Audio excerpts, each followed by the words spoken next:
हम सब जो सदगुरु कबीर को स्मरण करते हैं, याद करते हैं, उसमें मूल भाव होता है उनके विचारों को याद करना, उनके आदर्शों को याद करना। हम उनके शरीर की व्याख्या नहीं करते हैं, क्योंकि शरीर की पहचान अस्थायी नहीं होती। शरीर के द्वारा जो ऊंचे कर्म होते हैं, जो महान कर्म किए जाते हैं, हम उन्हें याद करते हैं। सदगुरु कबीर ने भी जो महान कार्य किए, जो उनके महान आदर्श हैं, जो उनके तप हैं, त्याग हैं, हम उन्हें याद करते हैं। इसलिए आज हम उनके ही विचारों को स्मरण कर रहे हैं। और ऐसे महापुरुषों के विचारों को जब हम अपने जीवन में उतारते हैं तो हमारा जीवन सही मायने में सजता है। जब संसार की चीजों को हम इकट्ठा करते हैं तो हमारा बाहर सब कुछ सज जाता है, लेकिन जब हम सदगुरु कबीर जैसे महान संत की वाणियों को अपने हृदय में धारण करते हैं तो हमारा जीवन सज जाता है, हमारा आचरण सजता है, हमारा विचार सजता है। और जिसके विचार शुद्ध होते हैं, जिसके विचार पवित्र होते हैं, उसी की प्रशंसा होती है। जिसका आचरण महान होता है, लोग उसके फिर शकल नहीं देखा करते कि वो कैसा है, क्योंकि शकल से अगर कोई सुंदर है और विचार सुंदर नहीं है, उस इंसान की पूजा नहीं होती, उसका सम्मान नहीं होता। सम्मान सदैव उनका होता है जिनके कर्म सुंदर होते हैं, जिनके आचरण सुंदर होते हैं। और आचरण सुंदर हमें स्वयं बनाना होता है। लेकिन समस्या इंसानों की यह है कि इंसान यह सोचता है कि कोई दूसरा जिम्मेदार है हमारे जीवन की बुराई का। अगर हमारे जीवन में कुछ गलत है तो हम यह नहीं सोचते हैं कि हम जिम्मेदार हैं। हमारे जीवन में कोई बुराई है तो हम यह नहीं सोचते कि हम जिम्मेदार हैं, हम दूसरे पर थोप देते हैं। एक आदमी के जीवन में बड़ा दुख आया, उसने तुरंत कह दिया कि ये सब भगवान ने कराया। संत ने कहा जब दुख आया तो भगवान ने कराया, जब सुख था तब किसने कराया? तो चुप हो गया। कहा जब सुख था तब तो नहीं कहा कि भगवान ने कराया, दुख आया तो भगवान ने कराया। कोई विपत्ति आ गई तो तुम दूसरे को दोष देते हो, कोई समस्या आ गई तो भाई को, पत्नी को, माता पिता को, मित्र को दोष दे देते, और कुछ अच्छा किया तो स्वयं को श्रेय ले लेते। सदगुरु कहते हैं ये आदमी की मानसिकता है सदैव दूसरों को दोष देना, दूसरे कुछ जिम्मेदार बताना कि मेरी समस्या का, मेरी पीड़ा का, मेरे दुख का जिम्मेदार कोई और है। सदगुरु कबीर ने खुलकर बताया कि आपकी समस्याओं का जिम्मेदार इस धरती पर कोई दूसरा नहीं है, आपकी पीड़ाओं का जिम्मेदार कोई दूसरा नहीं है, आपके दुख का जिम्मेदार कोई दूसरा नहीं। एक एक व्यक्ति ये समझ लेना चाहिए, एक एक व्यक्ति को, कि हमारे जीवन में जो भी दुख है, जो भी दरिद्रता है, इसका जिम्मेदार हम स्वयं हैं, कोई दूसरा नहीं है। हाँ, जो हम करते हैं वो हमें मिलता है, किसी दूसरे के किए हुए हमें नहीं मिलता। सदगुरु कबीर कहते हैं आपके हाथ में है स्वयं को बढ़िया करना। अगर आप चाह लें तो आप खुद को बढ़िया कर सकते हैं, आप चाह लें तो खुद को नरक में डाल सकते हैं। एक आदमी को अच्छा बनने के लिए लोग प्रेरित कर देते हैं कि तुम अच्छा इंसान बनो। माता पिता या रिश्ते नाते, संत गुरुजन कह देते हैं कि बेटा तुम थोड़ा पढ़ो लिखो, अच्छी संगत करो, अच्छा बनो। तो यह तो माना जा सकता है कि अच्छा बनने के लिए लोगों ने प्रेरणा दिया, तो भी आदमी अच्छा नहीं बन पाता। लेकिन बुरा बनने की प्रेरणा तो किसी ने नहीं दिया था। किसी को चोरी करने की प्रेरणा माता पिता ने दिया, नशा करने की प्रेरणा माता पिता ने दिया, जुआ खेलने की प्रेरणा माता पिता ने दिया, लेकिन आदमी कर लेता है। कोई सिखाया नहीं, किसी ने प्रेरणा नहीं दी है, बल्कि रोका जाता है कि नशा मत करना, दुर्व्यसन मत करना, झूठ मत बोलना, छल मत करना, फिर भी आदमी कर लेता है। लेकिन अच्छे कार्य चीख चीख कर बताए जाते हैं, अच्छे मार्ग पर चलो, इंसान बनो, मीठा बोलो, प्रेम से जियो, दूसरों को कष्ट मत दो, पर आदमी नहीं करता। यह भूल जाता है कि हम जो कुछ भी इस धरती पर करेंगे वो कहीं व्यर्थ नहीं जाएगा, वो रिटर्न होगा, वापस होगा, वो मिलेगा। आप अभी खेतों में गेहूं बोए जा रहे हैं और कुछ दिन के बाद आप चाहें कि हम धान काटें तो असंभव है। अगर आपने खेत में गेहूं बोया है, आप गेहूं ही काटेंगे, धान नहीं काट सकते। अगर आपने कोई कर्म कर दिया है, आपके द्वारा कोई भूल हो गई है, कोई चूक हो गई है, अब बाहर कोई भगवान नहीं बैठा जो आपके भूल को ठीक कर दे। हाँ, जब तक आपने गलती नहीं की थी तब तक लोग थे, रोकने वाले थे, आपको संभालने वाले थे कि भैया गलत मत करना, गलत मार्ग पर मत जाना। तब रुकने वाले नहीं थे तो रोके ही नहीं, खुद को रोका नहीं। लेकिन अब गलती हो गई तब आदमी मंदिर दौड़ रहा है, गुरु के पास जा रहा है, गुरु जी क्षमा करना, गुरु जी थोड़ा सा कृपा करना, कुछ भूल हो गई, कुछ पाप हो गए, कुछ रास्ता बताना कि हमारे पाप कट जाएं। और कुछ जगह आपको सांत्वना दे दी जाती है, चिंता मत करो, 1100 रुपया चढ़ा दो, तुम्हारे सारे पाप कट जाएंगे। आप तो वहाँ से हल्का होकर आ गए, चित्त शांत हो गया कि चलो हमें ऐसे गुरु मिल गए जो 1100 में ही पाप काट दें। 11 करोड़ भी दे दो, पाप नहीं कटता। पाप तब कटता है जब मन निर्मल हो जाता है, जब मन पवित्र हो जाता है। तो सदगुरु कहते हैं कि पाप करने के समय तो आप दिल खोल कर पाप करते चले जाते हैं, भूले करते चले जाते हैं, लेकिन जब संत गुरुजन रोकते हैं तो हम रुकते नहीं। हम यह भूल जाते हैं कि यह सृष्टि ऐसी है जहाँ जो देंगे वो मिलेगा, जो करेंगे वो पाएंगे। यहाँ कभी भी कोई भी पक्षपात नहीं होता। यहाँ एक हाथ दीजिए दूसरे हाथ पाइए, यहाँ तुरंत मिलता है। और फिर भी हम चेतते नहीं, फिर भी हम होश में नहीं आते। यह तय है कि हम किसी को फूल देंगे तो फूल मिलेगा, फिर भी हम कांटे देने को तैयार हैं।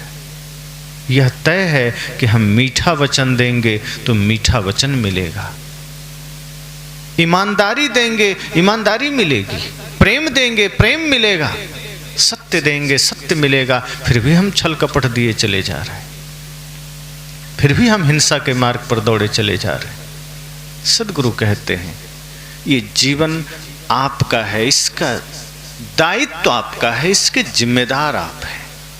आप सजग होइए कि आप जो कुछ भी करेंगे उसका परिणाम आपको भुगतना होगा, कोई और नहीं भुगत सकता। आप ये सोच लें कि मैं गलती करूं और माता पिता पालेंगे परिणाम, असंभव है। इसी पर रत्नाकर की पूरी कहानी है कि रत्नाकर ने सप्तऋषियों को रास्ता रोक लिया, पकड़ लिया कि कुछ तुम भी देते जाओ, साधु संत खाली हाथ तो नहीं रहते, कुछ तुम भी दे दो। संतों ने कहा मेरे पास तो कुछ नहीं। रत्नाकर ने कहा झूठ बोलते हो, ये लोटा बाल्टी दे दो। उन्होंने संतों ने कहा कि तुम मुझसे कुछ मांग रहे हो, ये जो तुम लूट मचा रखे हो, ये जो तुम डकैती कर रहे हो, लोगों को ठग रहे हो, लूट रहे हो, तुम जानते हो इसका परिणाम कितना भयंकर है और इसे तुम्हें अकेले ही भोगना है, कोई साथ नहीं देगा। उसने कहा ऐसा नहीं है, मेरे घर में पत्नी है, बच्चे हैं, माता है, पिता हैं, भाई हैं, बहन हैं, सब बांटेंगे। जैसे मैं धन लेकर जाता हूं सब में बांटता हूं, सब खाते हैं, तो इसका परिणाम भी सब बांटेंगे, मैं अकेला थोड़े भोगूंगा। संतों ने कहा यही तो तुम भूल में हो। तुम्हें लगता है जो तुम कर रहे हो उसका परिणाम तुम्हारे परिवार वालों को मिलेगा, ये भूल है। तुम यहाँ से चुपचाप घर जाओ और अपने परिवार वालों से जरा पूछना कि क्या तुम्हारे पापों के परिणाम सब लोग भोगेंगे। रत्नाकर ने कहा भागना चाहते हो?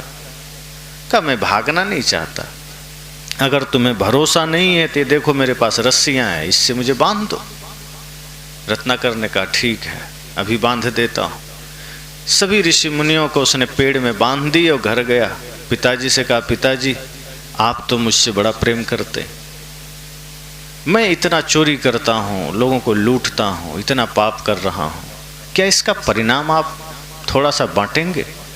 कहा तू मेरा बेटा है, जवानी में मैं तुझे खिलाया पिलाया, अब तेरा कर्तव्य है तू कैसे खिलाता है, कहाँ से खिलाता है, मुझे क्या मालूम, उसका परिणाम तू भुगत, मुझे कोई चिंता नहीं। बड़ी ठेस लगी, पिताजी नकार दी। माँ के पास गया, कहा माँ तू तो बहुत प्रेम करती है, क्या मेरे पाप के कर्मों को तू बांटेगी? माँ ने कहा बेटा मैंने तुझे कहा थोड़े कि तू लूट कर खिलाओ, वो तेरा दायित्व तो तू कैसे खिलाता है, अब जो तुम कर रहे हो उसका भुक्तभोगी, उसका जिम्मेदार तुम हो, मैं क्यों? उससे लगा माँ ने भी नकार दिया। पत्नी के पास गया, पत्नी से कहा तुमने तो 7 जन्म साथ रहने की कसमें खाई थी, अब साथ दोगी? कहा क्या हुआ? कहा हम इतना सारा पाप कर रहे हैं, लूट रहे हैं, लोगों को परेशान कर रहे हैं, मुझे पता है मैं पाप कर रहा हूं, लेकिन क्या पाप के फल में तुम भागीदार बनोगे?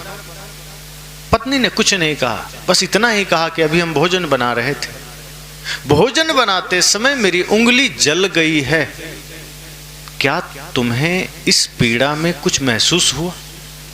जो मेरी उंगली जली है क्या तुम्हें इसका दर्द पता चला? कहा नहीं। कहा मेरी उंगली जली, मैं दर्द पा रही हूं, तुम कर्म कर रहे हो, तुम उसकी सजा पाओगे, बात साफ है। मेरी उंगली जली, इसका दर्द तुम बांट लो। कहीं कैसे संभव है, उंगली तुम्हारी जली है, मैं कैसे बांट लूं? कहा तुम कर्म कर रहे हो, उसका फल तुम्हें मिलेगा, मैं कैसे बांट लूं? पत्नी ने हिसाब कर दिया बराबर।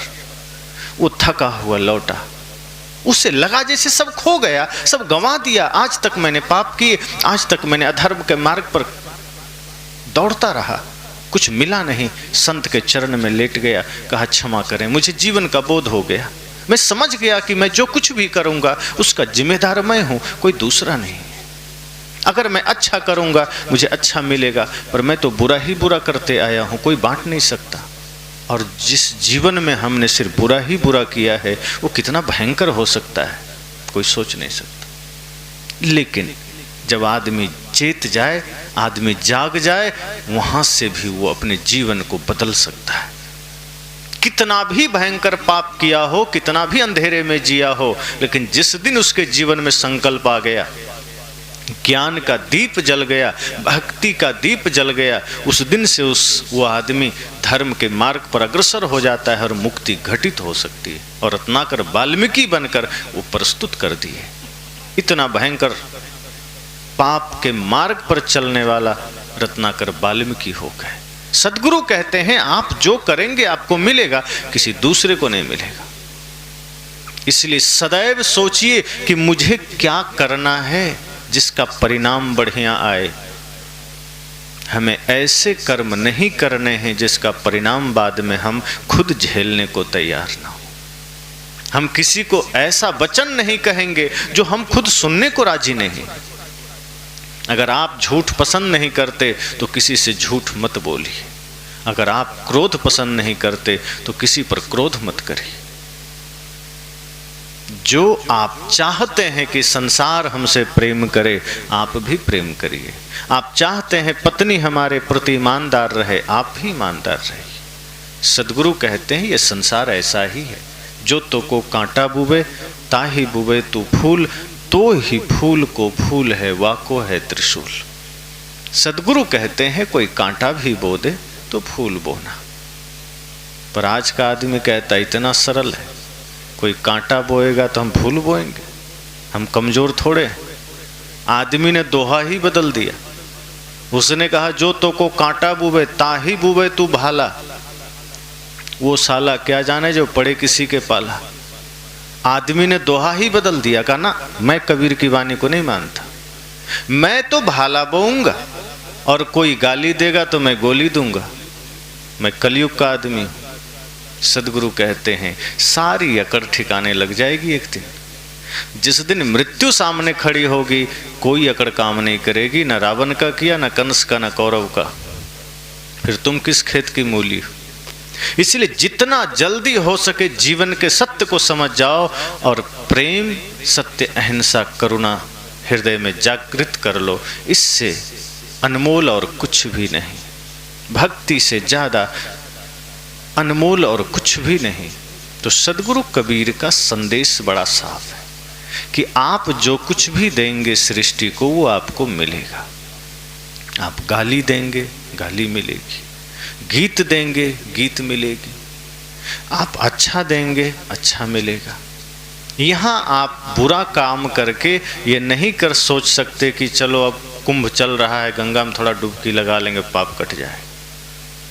ये सोचकर बहुत लोग जाते हैं कि पाप कर लिया है करते ही रहेंगे, कुंभ में जाकर डुबकी लगा लेंगे। ऐसे भी कहा गया गंगे तव दर्शनार्थ मुक्ति, गंगा के दर्शन मात्र से मुक्ति है, थोड़ा डुबकी लगा लेंगे मुक्ति हो जाएगी। असंभव है।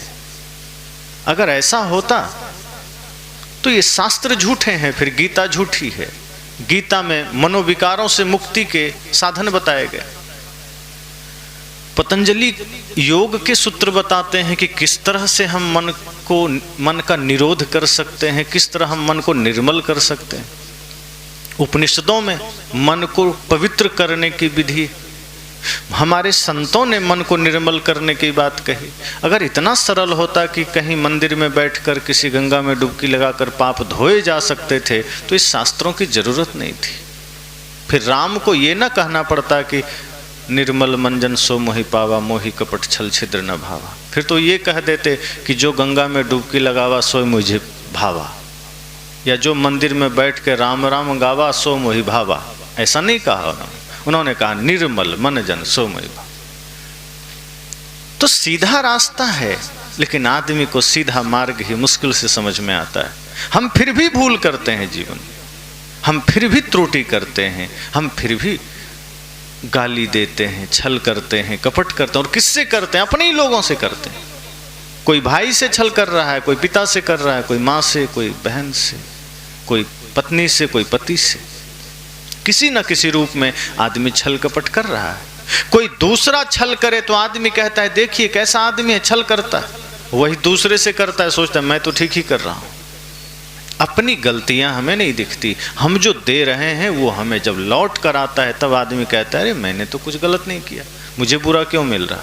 कई लोग आप में से भी कहते होंगे, ऐसे भी कई लोग मिलते हैं कहते हैं कि महाराज जी हमने आज तो कोई पाप नहीं किया, मैं तो बड़ा धर्मात्मा आदमी हूं, फिर भी भगवान दुख दे रहे हैं।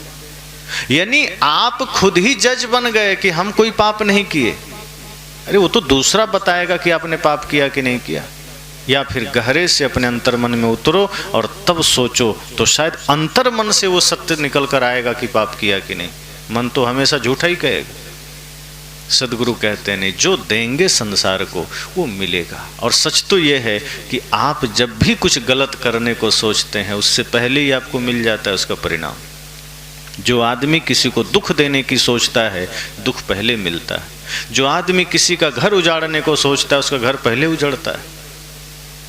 हम समझ नहीं पाते हैं, हम बुराई करते चले जाते हैं, करते चले जाते हैं। सदगुरु कबीर यह बात क्यों करते हैं कि जो आपके लिए कांटा बोए उसके लिए फूल बोना। वो इसका अर्थ यह नहीं कि वो आपको कायर बनाना चाहते हैं। और यह भी ध्यान देना कि वीर वह नहीं है जो किसी को गाली दे दिया और किसी को मार पीट दिया तो वीर हो गया, कि किसी की आलोचना का जवाब किसी ने गाली से दे दिया वो वीर हो गया। अगर किसी ने यह सोचा कि मैं किसी को डांट दिया मैं वीर हो गया, किसी को मार दिया मैं वीर हो गया, सदगुरु कहते हैं उससे बड़ा कायर इस धरती पर और कोई नहीं। क्योंकि जिसको अपने क्रोध पर नियंत्रण नहीं है वो वीर नहीं हो सकता, वो कायर है। जिसको अपने अहंकार पर नियंत्रण नहीं है वो वीर हो ही नहीं सकता। वीर वह है जो अहंकार से, क्रोध से मुक्त है। क्योंकि गुस्सा तो कोई भी कर लेता है, तो साधारण बात है, इसमें वीरता की कौन सी बात है। एक साधारण आदमी भी गुस्सा कर लेता है, पर गुस्सा के क्षण में भी जो प्रेम में रह जाए वो वीरता का काम है। आलोचना सुन करके भी जिसके चेहरे पर मुस्कुराहट रह जाए वो वीरता का काम है। गाली सुन करके भी किसी के मुख पर, किसी के होठों पर सिर्फ गीत गुनगुनाने लगे या होठों पर गीत के शब्द आ जाएं, सदगुरु कहते हैं वो वीर है। वीर वह नहीं है जो झटपट जवाब दिया ईंट का पत्थर से, साहब कहते हैं वो कायर है, क्योंकि उसका खुद पर नियंत्रण नहीं है। अब जब नियंत्रण नहीं है और उसको वीरता का नाम दे दिया, इसलिए आप सबने सुना है, एक कथा आती है कि भृगु जी ने परीक्षा लेनी चाहिए विष्णु जी की। हालांकि अच्छा ही हुआ वो विष्णु जी से लिए, क्योंकि उनको भी पता था कि ये परीक्षा कहीं शिव जी से ले लेते तो त्रिशूल मार के ठीक कर देते। वो विष्णु जी को गए और सीने में एक लात मार दिया। विष्णु जी लेटे थे। विष्णु जी क्रोधित नहीं हुए, शक्तिशाली थे, चाहते तो क्षण भर में दंड दे सकते थे, पर उनकी कोमलता देखी। जहां शक्ति और ज्ञान दोनों विशाल हो वहां व्यक्ति विनम्र हो जाता है, फिर शक्ति का दुरुपयोग नहीं करता। वो जानते थे कि ये भूलवश किए हैं। विष्णु जी उठते हैं, भृगु जी के चरण पकड़ते हैं, कहते ओह क्षमा करिए गुरुवर, आप कब आए मुझे पता नहीं चला। आपने अपने कोमल चरण मेरे कठोर हृदय पर मारा है, कहीं आपको चोट तो नहीं लगी। विष्णु जी की विनम्रता देखी, भृगु जी पानी पानी हो गए। मन ही मन सोच रहे अच्छा हुआ आपके पास आए, कहीं यही काम जाके भोले बाबा को कर दिए होते, अब तक हमारा वृंदावन बिहारी लाल की जय हो गया होता, क्योंकि वो नहीं संभालते। विष्णु जी की महानता हुई, कहा क्षमा बड़न को चाहिए छोटन को उत्पात। कहाँ विष्णु की घट गई जो भृगु ने मारी लात, क्या घट गया। आप ही लोग घर में रहते हैं, छोटे छोटे बच्चे आपका दाढ़ी नोच लेता है, बुरा मानते हैं क्या। कोई डंडा मार दिया, कोई ऐसे थप्पड़ मार दिया, दादाजी को, पिताजी को, किसी को भी, पड़ोसी भी आ गए, छोटा बच्चा जाके थप्पड़ लगा दिया, वो और खुश होता है कि आओ जरा एक बार हमें भी लगाओ। किसी को नहीं लगाया बल्कि वो कहता है अरे हमसे क्या दुश्मनी, हमें भी एक बार मारो। लेकिन वही थोड़ा बड़ा हो जाए और थोड़ा आंख भी दिखा दे, आदमी कहता है ये मेरे से विरोध करता है। भाई आप अपने मन को ऐसा ही रखिए कि कोई बालपन में कुछ कर गया, उसका कर्तव्य वो कर गया। हम अपना आपा खो देते हैं, हम अपना नियंत्रण खो देते हैं। भले ही हम भक्त हैं, भले ही हम संत से जुड़े हैं, भले ही हम गुरु से दीक्षा लिए, लेकिन हमारा वश स्वयं पर नहीं रहता और फिर भी हम कहते हैं मैं तो वीर हूँ। वीर वह नहीं जो अपना नियंत्रण खो दे, वीर वह है जो सदैव अपने नियंत्रण में रहे। इसीलिए तो संतों ने कहा विजेता और शासक वह नहीं है जो दुनिया पर शासन करना जानता है, विजेता और शासक वह है जिसने अपने मन को जीता है और अपने इंद्रियों पर शासन करता है, वह विजेता है, वही शासक है। दूसरों पर शासन करने वाला कभी शासक नहीं होता, वो गुलाम होता है, क्योंकि वो अपने अहंकार के गुलाम है, वो अपने क्रोध के गुलाम है। हम सब भी अपने क्रोध, अपने अहंकार के गुलाम हैं, अपने छल, अपने कपट के गुलाम हैं। किसी की अच्छाई देखी ईर्ष्या हुई, किसी को सुख में देखा पीड़ा हुई, किसी को आगे बढ़ते देखा दुख हुआ। हम अपने विकारों के गुलाम हैं। हमारे हृदय में कभी अहोभाव नहीं जगता कि कोई अच्छा कर रहा है तो धन्यभागी, ये हमारा मोहल्ला, ये समाज की कोई अच्छा कर रहा है। कोई आगे बढ़ा हम खुश नहीं होते, कोई बढ़िया घर बनाया हमें पीड़ा हो जाती। सदगुरु कहते नहीं, सचेत रहिए। ये जीवन आपके पास प्रकृति ने कुछ समय के लिए दिया है, अगर आप इससे गलत करेंगे, गलत सोचेंगे, ये आपको गलत परिणाम देकर जाएगा, फिर कोई बचा नहीं पाएगा।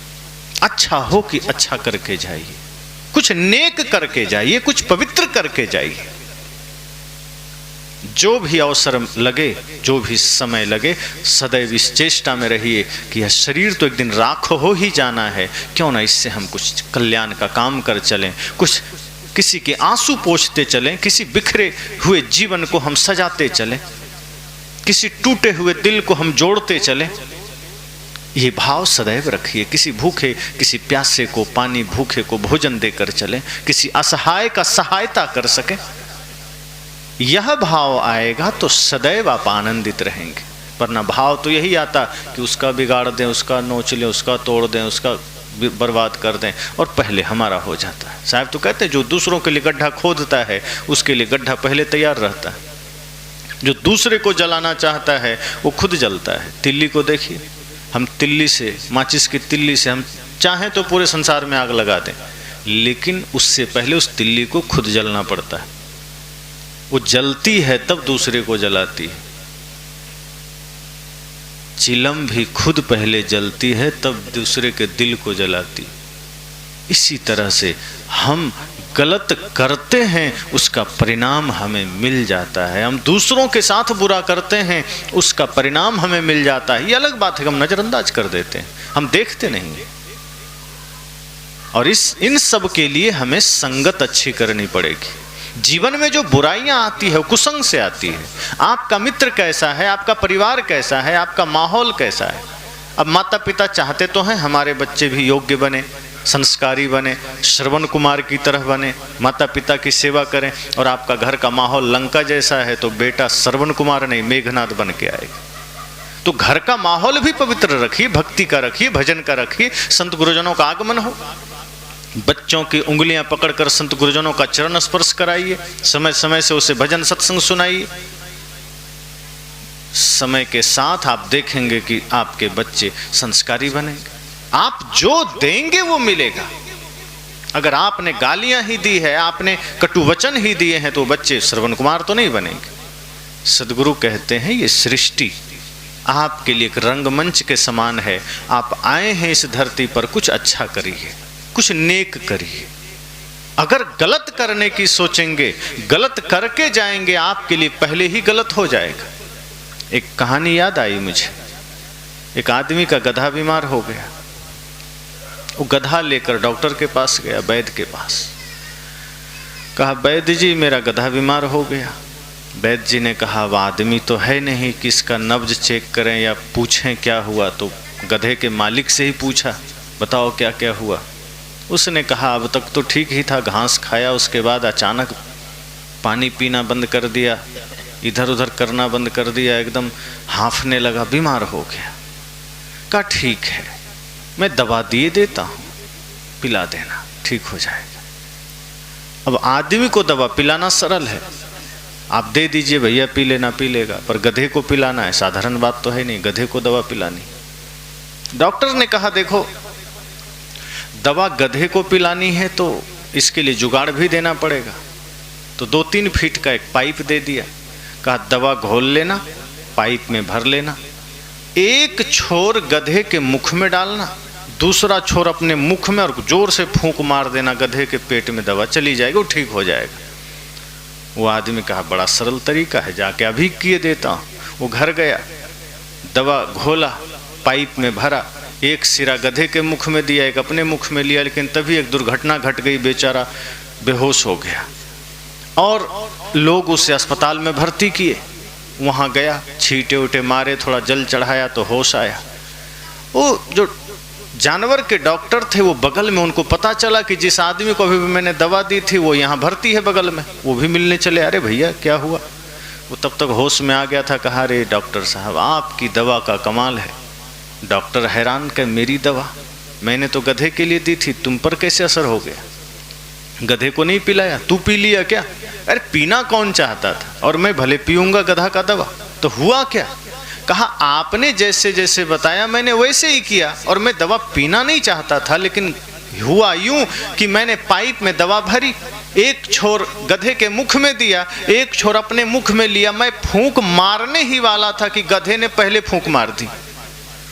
तो जो दवा गधे के मुख में जाता वो मेरे मुख में आ गई, और जो गधे के लिए अमृत हो सकता था मेरे लिए विष के समान हो गया, और मैं पीड़ा में हूं। डॉक्टर ने कहा ये समाज की सच्चाई है। तुम किसी को फूंक मारो, उससे पहले तुम्हारे लिए दूसरा कोई फूंक मार देता है। तुम किसी के लिए गड्ढा खोदो, तुम्हारे लिए कोई दूसरा गड्ढा खोद देता है। यही सत्य है। इसलिए सजग हो जाओ, जीवन में कभी यह संकल्प मत लेना कि मुझे गलत करना है। आदमी पिता मर रहा होता है, बेटे को कहता है बेटा इधर आ, कहता है देखो मैं तो लड़ाई न लड़ पाया, लेकिन पड़ोसी से तुम निपटना, केस लड़ना, हारना मत सिखा के जाता है। लड़ाई अपना खत्म नहीं किया, बच्चों पर थोप कर जाता है। एक सच्चा पिता वह नहीं है जो अपने बच्चों को विरासत में लड़ाइयां देकर जाए। सच्चा पिता वह है जो कहे बेटा मेरे साथ ही इस झगड़े को यहीं विराम कर देना, तू अपने ढंग से जीवन जीना, लड़ाई में मत पड़ना। मैंने जीवन देख लिया, कुछ नहीं मिला, इस झगड़े में कुछ नहीं पाया, सिवाय दर्द के, सिवाय पीड़ा के, सिवाय शोक के कुछ नहीं मिला। अगर इस तरह से कह के जाए तो शायद बहुत सारे झगड़े विराम हो जाएंगे। लेकिन आज समस्या ये है कि पिता लाचार हो जाए, खुद न लड़ पाए तो बेटे से कहता है तू तो मेरा शेर बेटा है, जरा लड़ लेना। ये नहीं कहता कि तू सन्मार्ग पर चलना, तू कर्म योग के मार्ग पर चलना, राष्ट्र की सेवा में लग जाना, माता पिता गुरु की सेवा में लग जाना। आप ये शिक्षा कहाँ दे पाते हैं? आप कहते हैं तेरा ताकत, तुम्हारी बुद्धि, तुम्हारा धन लड़ाई में काम आए, दूसरे को परेशान करने में काम आए, कोर्ट में अपने ही भाई के खिलाफ विजयी में काम आए। तो ये धर्म, ये सत्संग व्यर्थ है। फिर ये मंदिर की यात्राएं व्यर्थ है, फिर ये नदियों में जाना, तीर्थों में जाना व्यर्थ है। असली तीर्थ यह है कि हमारा मन निर्मल हो जाए। जो मन निर्मल हो गया उससे बड़ा तीर्थ और कोई नहीं। जो मन पवित्र हो गया उससे बड़ा मंदिर और कोई नहीं। इसलिए सदगुरु कबीर का आज निर्वाण दिवस है, निर्वाण। आज के दिन वो निर्वाण को प्राप्त हुए, लेकिन उनका ज्ञान, उनका आदर्श कभी भी विराम नहीं हुआ। उनका शरीर विराम हो गया, लेकिन उनका ज्ञान आज भी सूरज की भांति इस आकाश में जगमगा रहा है। अगर हम सब उसमें से थोड़ा थोड़ा अंश भी अपने जीवन में उतार पाए, वो ज्ञान हम सबके जीवन को प्रकाशित करेगा, हमारे जीवन के सभी दोषों को मिटा सकता है। सदगुरु कबीर के ज्ञान से हम बाहर भीतर शुद्धि कर सकते हैं। अभी हमारा बाहर भी अशुद्ध है, भीतर भी अशुद्ध है। अभी हमारा जीना खाना भी अशुद्धता में है, और हमारा मन भी अशुद्धता में है, अपवित्रता में है। पवित्रता नहीं है, गंदगी में है। सदगुरु कहते हैं बाहर भी शुद्धि चाहिए और भीतर भी शुद्धि चाहिए। बाहर की शुद्धि साबुन से आ सकती है, सर्फ से आ सकती है, केमिकल से आ सकती है, झाड़ू से आ सकती है, लेकिन भीतर की शुद्धि ज्ञान से आएगी, सत्संग से आएगी, ध्यान से आएगी। आज हमारा बाहर भी गंदा है, घर द्वार बहुत जगह जाइए, एक आदमी मंदिर जाता है, मंदिर को झाड़ू लगा देगा, मंदिर में जाके पानी से धो देगा, पोछा लगा देगा, धूप दीप अगरबत्ती जला देगा, लेकिन जिस घर में वो रहता है, जिस आंगन में वो रहता है, वहाँ लगेगा जैसे कोई जानवर रहा है। इतनी गंदगी, कचड़ा, चारों तरफ दुर्गंध, भिन भिनाती हुई मक्खियां, आदमी उसी में जीता है। लेकिन वही आदमी मंदिर जाता है तो झाड़ू लगा के आता है, पानी डाल के आता है।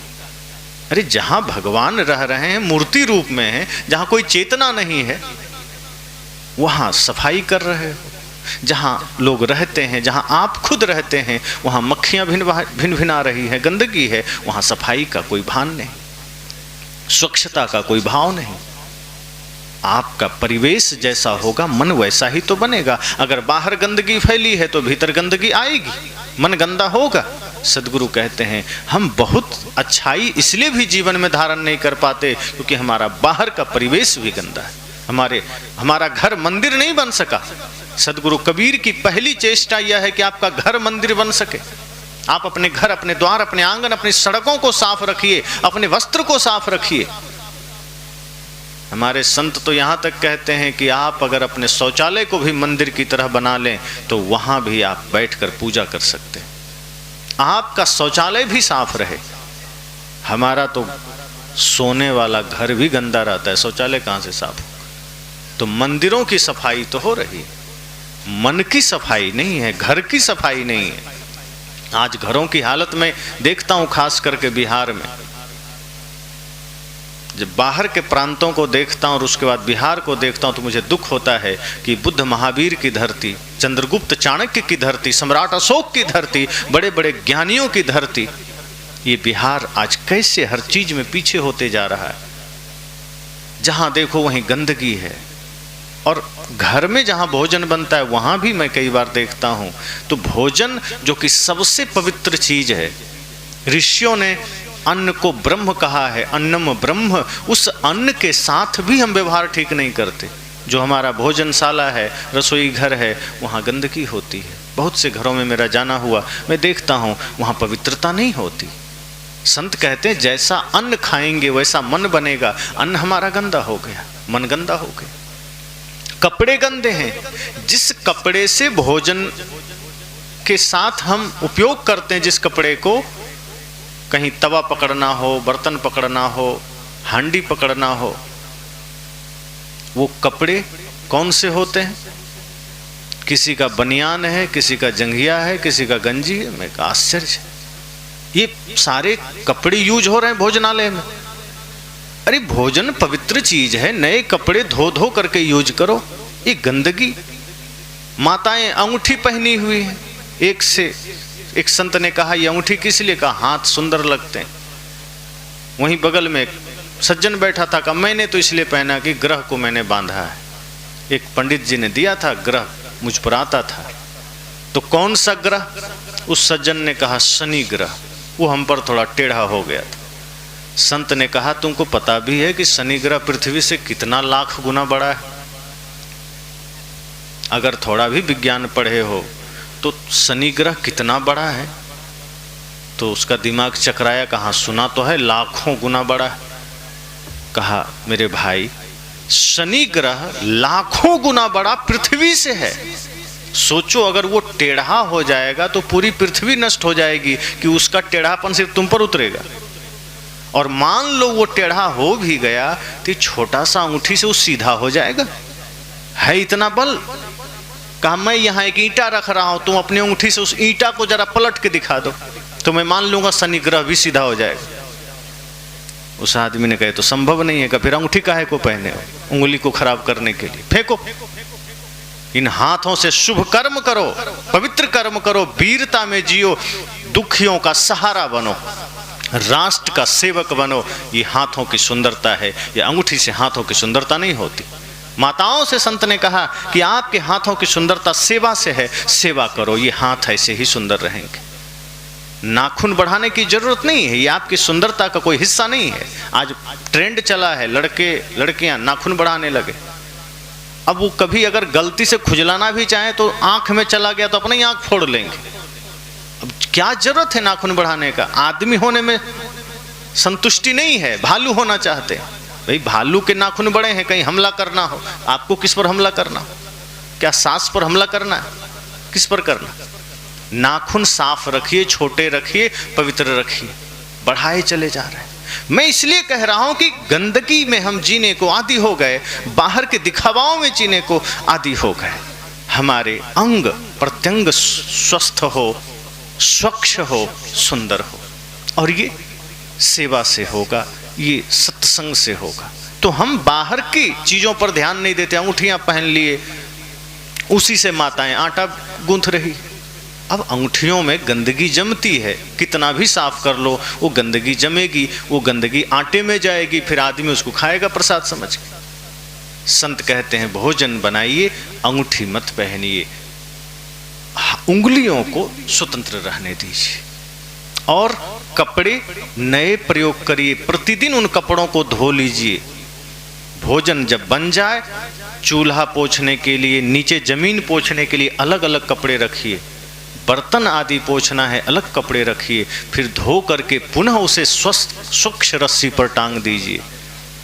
भोजन में पवित्रता रखिए। भोजन बनाते समय सिर खुजला लिए, फिर रोटी बना रहे हैं, फिर चावल छू रहे हैं, फिर बेल रहे हैं। संत कहते हैं नहीं, इतनी पवित्रता रखिए। और मुझे कहने की जरूरत नहीं है, आप खुद करते हैं वो काम। कब करते हैं? छठ पूजा में। उस समय आप बहुत पवित्रता से काम करते हैं। गेहूं भी पिसाने भेजेंगे तो पूछ लेंगे कि चक्की धोया कि नहीं, उस दिन याद है, लेकिन बाकी दिन कचरा में जिएंगे। सदगुरु कहते हैं अरे हर दिन उतनी पवित्रता में जियो, आपका हर दिन छठ हो जाएगा, हर दिन उतनी ही कृपा बरसेगी। आप एक दिन ये करके तो देखो, और वर्ष में एक दिन छठ मना लिया। सदगुरु कहते हैं हर दिन छठ मनाओ ना, हर दिन उतनी पवित्रता से बनाओ। समस्या क्या है ना कि छठ माई को तो हम देवता समझते, उनके लिए पवित्रता से बना दिए, और घर वालों को देवता समझते ही नहीं, पति को देवता समझते ही नहीं। एक पति पत्नी में झगड़ा हुआ, दोनों आपस में लड़ने लगे, दीक्षा लिए हुए थे, गुरु से दीक्षा लिए हुए थे, लेकिन दोनों में झगड़ा हो गया। अब एक दूसरे के साथ तू मैं चलता रहा। पति बेचारा थोड़ा लाचार और सह लेता था, पत्नी थोड़ा सा ज्यादा बोलती थी, तो बातचीत ठीक से होती नहीं थी।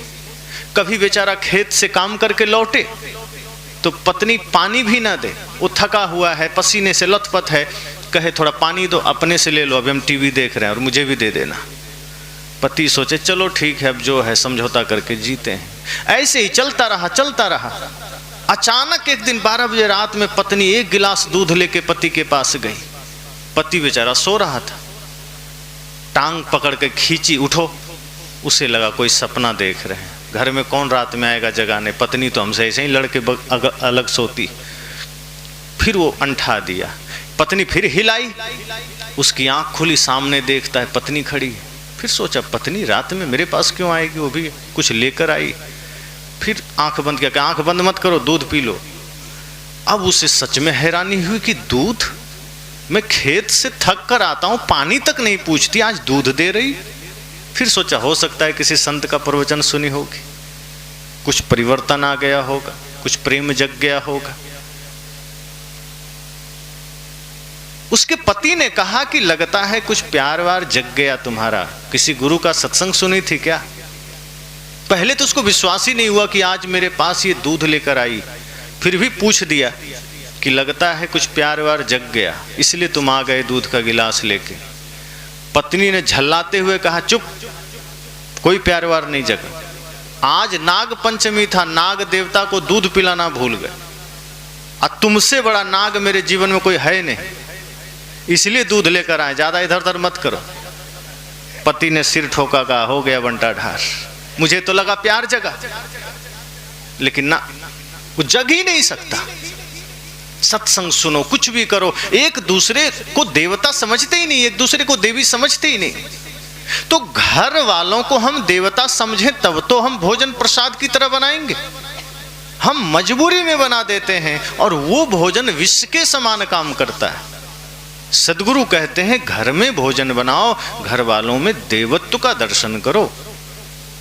आपके घर के लोग ही असली देवता हैं, आपका घर ही असली मंदिर है। ये सदगुरु कबीर की सीख है। अगर हम यह मान लेते हैं, उसी दिन से घर में समृद्धि का वास होगा, स्वास्थ्य का वास होगा, शांति का वास होगा। लेकिन हम गंदगी में जीने के आदी हो गए। वर्ष में एक बार हम पवित्रता कर लेते हैं, दिवाली में घरों की सफाई कर लेते हैं, आंगन की सफाई कर लेते हैं, बाकी पूरे साल उसी गंदगी में जीते हैं। सदगुरु कहते हैं आप अपने तन की सफाई प्रतिदिन करिए, घर की सफाई प्रतिदिन करिए, और फिर मन की सफाई प्रति क्षण करिए। क्योंकि बाहर की शुद्धि होगी तो आपको यह संतोष और शक्ति मिलेगी कि हमें मन को भी शुद्ध करना है। और मन जब शुद्ध हो जाएगा तो बाहर की शुद्धि में आप कभी कमी नहीं करेंगे।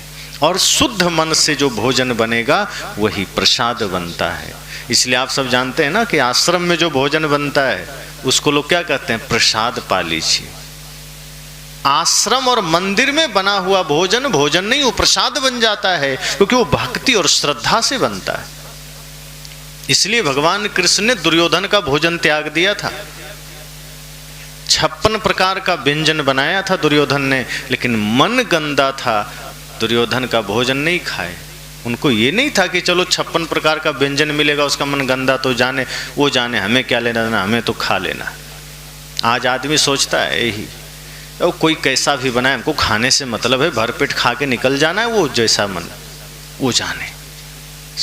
कृष्ण कहते नहीं, अगर उसने गंदे मन से बनाया है, खिन्न मन से बनाया है, अपवित्र मन से बनाया है, तो कुछ भी खाने लायक नहीं है। फिर वह भोजन आपके शरीर में विष पैदा करेगा। इसलिए उन्होंने दुर्योधन को साफ कह दिया, नहीं मुझे नहीं खाना तेरा भोजन। कहा क्यों? क्यों? मैं आपका अपना नहीं कह रहे, अपना होगा तो, पर भाव नहीं है तेरा। और जिस भोजन में भाव न हो वो भोजन कृष्ण कभी नहीं करता। तुम्हारे भोजन में अहंकार की गंध आ रही है, ये भोजन में स्वीकार नहीं कर सकता। दुर्योधन ने फिर भी जिद किया कि नहीं आप खा लीजिए। तब कृष्ण ने कहा देखो 3 बातें हैं, 3 स्थितियां हैं जिसमें कोई किसी का भोजन स्वीकार करता है। पहला है भाव, दूसरा है अभाव, तीसरा है प्रभाव। अगर तुम नहीं मान रहे हो तो ये 3 कारण भी तुम पर फिट बैठते तो मैं खा लेता। का मतलब कहा देखो, या तो कोई भाव बस किसी का भोजन स्वीकार कर लेता है, प्रेम है, भाव है कि भैया मेरे यहाँ थोड़ा भोजन पा लेना, हृदय से उसने कहा, दिल से कहा, लोग स्वीकार कर लेते, कोई हर्ज नहीं। तो भाव तो तुम्हारे मेरे बीच है नहीं। अगर भाव की बात है तो वो तुम्हारे हमारे में बिल्कुल भी नहीं है, तो इस नाते में तुम्हारा भोजन स्वीकार नहीं कर सकता। दूसरी बात है अभाव, कि या तो किसी के पास अभाव है, दरिद्रता है, गरीबी है, तो बेचारा लाचारी में किसी के भी भोजन खा लेगा, मांग लेगा हमको थोड़ा भोजन दे दो। तो अभाव तो मेरे पास है नहीं, तुमसे ज्यादा धन है मेरे पास।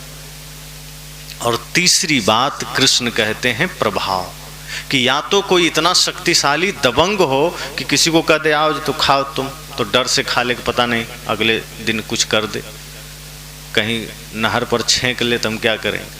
कहा है खा लेते, कहा प्रभाव में तो तुम मेरे सामने जीरो हो, तो मैं तेरा भोजन कैसे खा सकता हूँ। कृष्ण ने कहा प्रभाव भी तेरा मेरे सामने जीरो है, इसलिए मैं तो चला। कहाँ? विदुर के घर, क्योंकि उनके साग रोटी में भी वो प्रेम और वो अमृत का स्वाद है जो तेरे 56 प्रकार के व्यंजन में दूर दूर तक नहीं। तो भोजन जब निष्ठा से, श्रद्धा से, प्रेम से बनता है, वही भोजन क्या होता है? प्रसाद बन जाता है। अगर माताएं यह संकल्प ले ले कि मुझे प्रतिदिन छठ की भांति भोजन बनाना है, पूजा समझ के, अपने घर में निवास करने वाले बाल हो, वृद्ध हो, जवान हो, सब देवता हैं, सबको देवता समझ करके भोजन बनाइए, वो भोजन अमृत बनेगा। और वो अमृत जब कोई खाएगा उसका मन शुद्ध बनेगा। तो सद्गुरु कहते हैं कि पहले बाहर की शुद्धि भी करिए, मन की शुद्धि सरलता से हो जाएगी। बाहर घर आंगन को मंदिर बनाइए, अपने घर को मंदिर बनाइए, अपने तन को भी मंदिर बनाइए। सुबह जल्दी जगिए, जल आदि ग्रहण करके स्नान करिए, बिना स्नान किए कभी भोजन न बने। और सूर्योदय से पहले प्रयास करिए स्नान करने का। कोई लाचार है, बीमार है, कोई बात नहीं, लेकिन जीवन में सदैव पवित्रता का ध्यान रखिए कि तन की शुद्धि, मन की शुद्धि सदैव चलती रहे। तो सद्गुरु ने कहा कि जब आप बाहर भी शुद्ध करेंगे तब आपका मन शुद्धि में सरलता हो जाएगी। और जब मन शुद्ध होगा तो कभी बुरा सोच नहीं सकते, कभी किसी के लिए गलत ख्याल नहीं ला सकते, कभी आप इस संसार में किसी के लिए गड्ढा नहीं खोद सकते, फिर किसी को दुख नहीं दे सकते। फिर आपके मन में यही ख्याल आएगा कि हे सद्गुरु, हे संत, हे प्रभु, मुझे इतनी शक्ति देना कि मैं संसार की सेवा कर सकूं, मैं नेक रास्ते पर चल सकूं, मैं प्रेम के मार्ग पर चल सकूं। आप यह कह सकते हैं इतनी शक्ति हमें देना दाता, मन का विश्वास कमजोर होना, हम चले नेक रास्ते पे हमसे भूल कर भी कोई भूल हो ना। हे सद्गुरु, ऐसी शक्ति देना कि मैं नेक मार्ग पर चल सकूं। आप फिर यह नहीं सोचेंगे कि मुझे धन दे दो, पद दे दो, सुख दे दो, दूसरे को लुटा दो। नहीं, आप कहेंगे नहीं, ये जीवन थोड़ा है, पता नहीं कब विराम हो जाए। हे सद्गुरु, ऐसी कृपा करना कि हम प्रेम के मार्ग पर चल सकें, भक्ति के मार्ग पर चल सकें। और सदैव शुभ कार्यों में हमारा एक एक क्षण व्यतीत हो सके। तो यह कब होगा? जब मन शुद्ध रहेगा, और मन शुद्ध रहेगा जब हमारा शरीर मंदिर बनेगा, घर मंदिर बनेगा। अभी हमारा घर मंदिर नहीं है, शरीर मंदिर नहीं।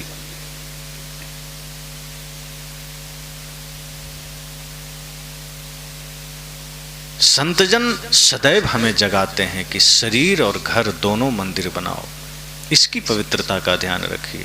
तो यह सदगुरु कबीर का निर्वाण दिवस है। इस अवसर पर हम सबको भी यही सोचना है कि आज जो समय हमारे हाथ में है बहुत कीमती है। अगर यह समय खो गया तो पता नहीं दोबारा कब अवसर मिलेगा। एक एक क्षण हमारा बीतता जा रहा है, अगला क्षण क्या होगा कोई नहीं जानता। भविष्य के गर्त में किसके भाग्य में क्या लिखा है कोई बता नहीं सकता। किसी का रहना लिखा है कि किसी का जाना लिखा है, कोई तय नहीं है। तो जो तय है कि वर्तमान हाथ में है, इसको क्यों गंदा करना? इसको पवित्रता में बिताइए, इसको प्रेम में बिताइए। जो भी किसी से शिकवा शिकायत हो, बैर विरोध हो, आंखें बंद करिए, और अगर सामने हो तो हाथ जोड़ लीजिए कि जो हुआ सो हुआ, अब से मुझे प्रेम मार्ग पर चलना है, भक्ति के मार्ग पर चलना है, गुरु संत के बताए हुए आदर्शों को जीवन में धारण करना है। वरना पता नहीं कब मौत आ जाए और पता चला ये शरीर, ये जीवन बदरंग रह गया, सारे दाग लगे रह गए। तो यह सत्संग सदगुरु कबीर का है, और सदगुरु कबीर का सत्संग का मतलब ही है जहाँ हर मानव को भगवान होने की प्रेरणा देते हैं सदगुरु, हर मानव को ब्रह्म बनने की प्रेरणा देते हैं। कोई छोटा बड़ा नहीं, सब में ब्रह्म है। बस जागृत जो कर लिया वो जीत लिया, और जो नहीं किया वो हार के गया। तो इस निर्वाण दिवस पर यही मंगल कामना है कि आप सब भी सदगुरु कबीर के अनमोल वचनों को याद करिए, स्मरण करिए, और जब भी बिस्तर में सोने जाइए दूसरा कुछ भी ख्याल मत करिए। आज मोबाइल हाथ में है, सोशल मीडिया का ज़माना है। विश्राम से पहले मोबाइल में गुरु संत का प्रवचन सुन लीजिए और उसी को मनन करते हुए सो जाइए। और फिर सुबह जब उठिए तो आंखें बंद करके 5 मिनट संकल्प लीजिए कि सदगुरु संतों की कृपा से, माता पिता की कृपा से मुझे आज का यह सूर्योदय का सौभाग्य मिला, आज के सवेरे का सौभाग्य मिला, पुनः एक नई जिंदगी मिली, एक नया दिन मिला, नई सांसें मिली। मुझे इसे व्यर्थ नहीं गंवाना है, इसे धर्म के मार्ग में लगाना है, इसे सेवा के मार्ग में लगाना है, किसी का दिल नहीं दुखाना है। और फिर अपने दैनिक क्रियाओं में लग जाइए, निवृत्त होइए और शुद्धता, पवित्रता का जीवन बिताइए। बहुत